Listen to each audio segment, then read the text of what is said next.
गोबां एकर्डनि गोबां दफाफोरखौनो मावफुंनाय जाबाय।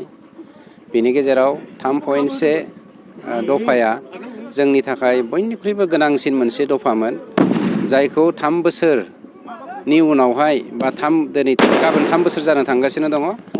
3 बोसोरनि गेजेराव जों बेखौ मोनफुंनो हाबाय आरो जोंनि बर'लेण्डनि सिमाया लखिमपुर जिल्लानि सिमलगुरिसिम बेयो थांबाय।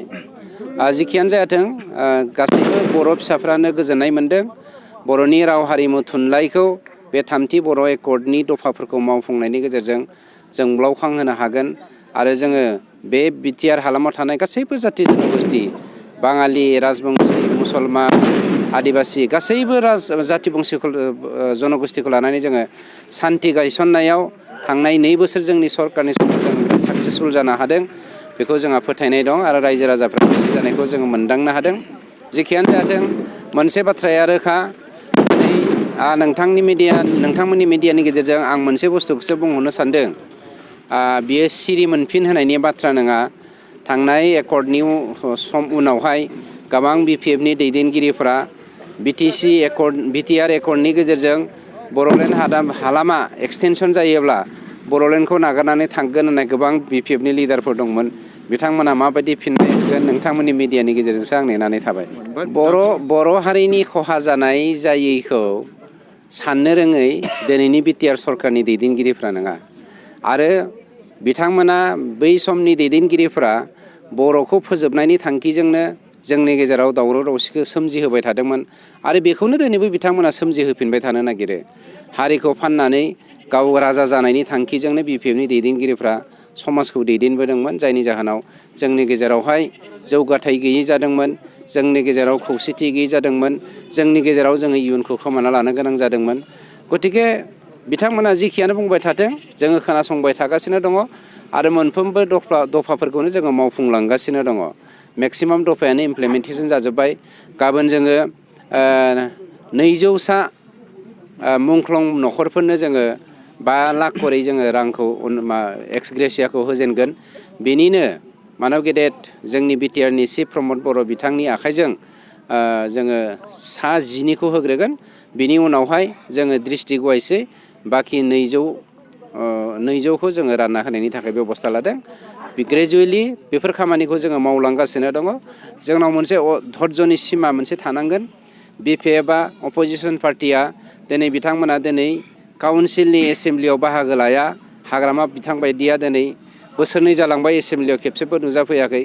खिन्थु बिथांमोनानो हारिनि गेजेराव दाङाबाजि लाबोनो, दावराव दावसिनि थाखाय बायदिसिना बुंनानै जोंनि मानसिफोरखौ थुनज्लायो आरो गाज्रि लामाजों थांनो थाखाय थुलुंगायो। बिथांमोननो आंनि गोसो गोरबोनि खुलुमनाय आं जासिबाय।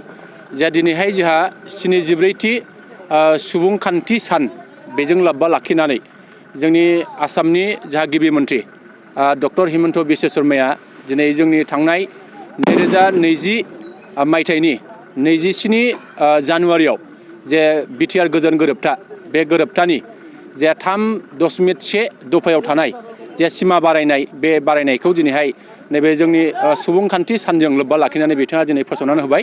बे फोसावनायनि थाखाय जोङो 14 नं चिरां दुवार ब्लक कमिटि UPPLआ जोंनि माखासे गेदेमा दैदेनगिरिफोर जाय बिथांमोनखौ जोङो साबायखर बावाबा निश्चय जों थानो हानाय नङा। आरो बेनिखायनो जोङो 14 नं चिरां दुवार ब्लक कमिटि UPPLनिफ्राय जोंनि आसामनि गिबि मन्थ्रि डक्टर हिमन्त बिश्व शर्मा बिथांनो जोङो साबायखर जासिदों। लोगोसे भारतनि गाहाय मन्थ्रि नरेन्द्र मदि बिथांनो जोङो साबायखर जासिदों। लोगोसे जोंनि भारतनि नखर मन्थ्रि जोंहा अमित शाह बिथांमोननो जोङो साबायखर जासिदों। आरो जोङो बेखौनो खावलायगोन, बेखौनो जोङो फोरमायगोन जे जोङो दिनैहाय मोनसे जारिमिनारि सान होननानै जोङो बुंनांगोन। आरो बे जारिमिनारि साननि गेजेरजों जोङो गोबां समाव जोंनि जे बे बिटिआर गोरोबथायाव थानाय माखासे दफाफोरखौ लानानै गोबां सावरायलायनाय बे बाथ्राया जाबाय थादोंमोन। दिनैहाय जोङो नैबे सुबुंखान्थि सानजों लोब्बा लाखिनानै जोंनि आसामनि गिबि मन्थ्रि डक्टर हिमन्त बिश्व शर्माया दिनै फोसावनानै होनाय लेखानो जोङो खोब गोजोननाय मोनबाय। आरो बेजों लोगोसे जोङो दिनैहाय बिथाङा फोसावबावबाय जे जोंनि बड'फा उपेन्द्र जोनोम सान, बे जोनोम सानखौ आसामाव फरायसा सान महरै बिथाङा फालिनो हानायनि फोसावनायखौ जोङो मोननो हादों। लोगोसे जोङो जोंनि बिटिआर एकर्डआव थानाय जे जोंनि साफ्रोमबो मुंख्लं जोंहा एनडिबि बिथांमोननि जे जोंहा एक्सक्रेसिया जे होनायनि बाथ्रा 2001 जा सुबुंफोरनो दिनैहाय गाबोननिफ्राय 5 लाख राङै बिथांमोना एक्सक्रेसिया होनायनि जोंनो फोसावनायखौ जों नुदों आरो जों खोब गोजोननाय मोनदों। जों आसा खालामदों जोंनि दफायाव थानाय जेसेबांनाखि जोंहा मावनो गोनां खामानिफोर बे खामानिफ्रा निस्सय लासै लासै मावजागासिनो दङ आरो बेखौ जोङो दिनै नङा गाबोन जों मोगथां महराव मोननो हागोन। जों बे जिनिसखौ जों मिजिं खालामनो हायो।